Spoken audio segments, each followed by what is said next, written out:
The KZN Education Department has until today to release its draft school transport policy for public comment. Now, the department was ordered to release the policy by the court following an application by Equal Education. The document should have been released by the 31st of December. That was last year. KZN Education has also recently come under fire after a picture of pupils crossing a river to get to school went viral. Well, for more on this story, I'm joined by Leanne Jansen-Thomas from Equal Education. She joins us from our Cape Town studios. Ms. Jansen-Thomas, thank you very much for your time. Why is the KZN department holding on to this document? It seems that there's a lack of political will at play and perhaps a lack of capacity as well. But really these are pitiful excuses considering the size of the problem in KwaZulu-Natal, that learners are falling prey to violent crime, that they are suffering severe weather conditions and that they're losing their lives. If government is not preoccupying itself with drafting policy to guide its implementation of education provisioning, what is it doing? Recently, there was that picture that went viral on social media of children crossing a river that seemed to be really full up. And the concern there is that drownings could possibly result out of these situations. How widespread is this problem in the province of KZN? So it's not just that children's lives are at risk, it's also their right to basic education being compromised.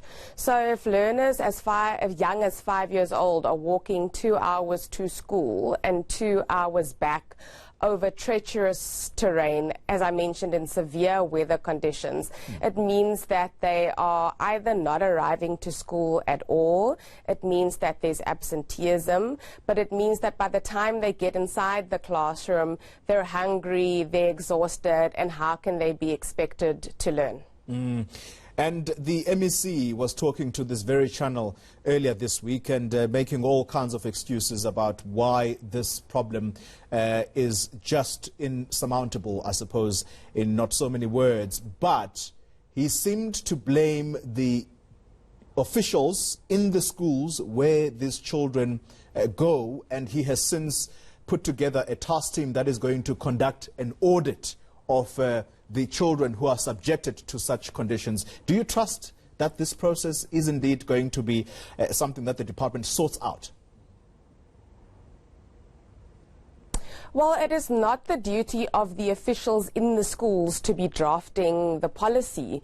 The reason that this policy is so desperately needed is so that the MEC for Education in KZN and the MEC for Transport can properly plan the provision of scholar transport.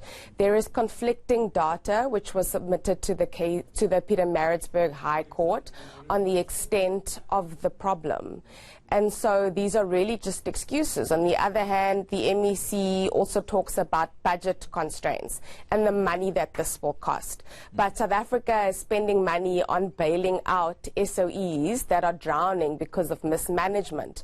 So it's really about priorities here, and that we need to prioritize basic education and that we need to prioritize the spending that is actually going to enable quality teaching and learning. And that includes providing safe and reliable scholar transport to those learners that need it. Leanne Jansen-Thomas, thank you very much for your time. She is with Equal Education.